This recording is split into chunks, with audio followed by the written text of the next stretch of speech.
আগের ভিডিওতে আমরা দেখেছিলাম কিভাবে আমরা মোসমাই কেভ এবং সেভেন সিস্টার ওয়াটারফল আমরা এক্সপ্লোর করছিলাম, সেখানে কী কী অদ্ভুত অদ্ভুত জিনিস আমরা দেখলাম, সব কিছু আমরা তোমাদেরকে দেখেছিলাম। তো আজকে আমরা দেখাবো আমরা নেক্সট কোথায় গিয়েছিলাম, কোথায় ঘুরতে গিয়েছিলাম, কোথায় কী করেছিলাম সব দেখাবো। তো চলো লেটস ভিডিওটা শুরু করা যাক, লেটস স্টার্ট।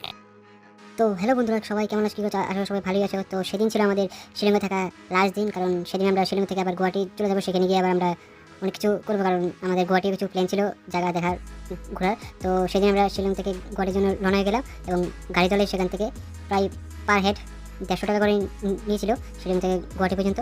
তো না সরি 300 টাকা করে নিয়েছিল পার হেড। তো গুয়াহাটি থেকে শিলং থেকে আমরা গুয়াহাটি চলে আসলাম গাড়ি দিয়ে। তারপর আমরা দেখাবো আমরা কী করছি। তো আমরা গুয়াহাটি চলে আসলাম এবং গুয়াহাটি আসার পর আমরা আমাদের হোটেল খুঁজছিলাম থাকার জন্য, কারণ রাস্তা রাস্তা তো ঘুরতে পারবো না, তাই আমরা হোটেল খুঁজছিলাম। আর হোটেলের নাম ছিল হোটেল ইন্দিরা। হোটেল ইন্দিরাতে চেক ইন করে আমরা সেখানে এরপরে একটু ঘোরাঘুরি করার জন্য বেরিয়ে পড়ি। তারপর বেরিয়ে এরপরে আমরা খাওয়া দাওয়া করে আবার এসে ঘুমিয়ে পড়ি, কারণ পরের দিন সকালে আমাদের আবার এখানে কামাখ্যা মন্দিরে যাওয়ার প্ল্যান ছিল। তো আমরা তাড়াতাড়ি ঘুমিয়ে পড়ি। আসামের গুয়াহাটির নীলাচল পাহাড়ের চূড়ায় অবস্থিত কামাখ্যা মন্দিরে ভারতের অন্যতম রহস্যময় একটি প্রাচীন শক্তিপীঠ। তান্ত্রিক সাধনায় এই প্রধান কেন্দ্র থেকে ঘিরে রয়েছে অনেক অলৌকিক ও আকর্ষণীয় তথ্য। সাধারণ মন্দিরের মতো কামাখ্যা মন্দিরের মূল গর্ভগৃহে দেবীর কোনো মূর্তি বা প্রতিমা নেই। এখানে পাথরের খাজ বা ফাটলকে যোনি রূপে পূজা করা হয়। এই পাথরের উপর দিয়ে একটি প্রাকৃতিক ভূগর্ভস্থ ঝর্ণা বয়ে চলে, যা পাথরটিকে সবসময় ভেজা ও আর্দ্র রাখে। 16 শতকের শুরুতে বহিরাগতদের আক্রমণে মন্দিরটি ক্ষতিগ্রস্ত হয়েছিল। পরে 1565 সালে কোচ রাজবংশের রাজা নরনারায়ণ এবং তার ভাই চিলা রায় এটিকে পুনর্নির্মাণ করেন।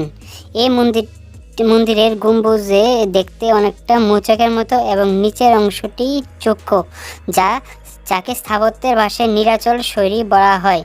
এর দেওয়ালে খোদাই করা রয়েছে বিভিন্ন দেবদেবীর মূর্তি, সুন্দর মূর্তি।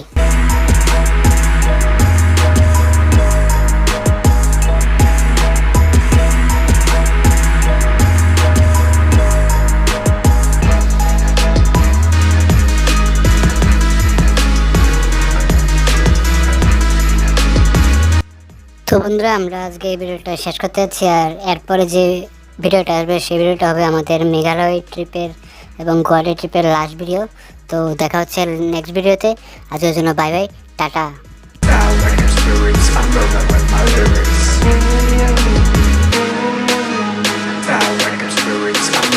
Now,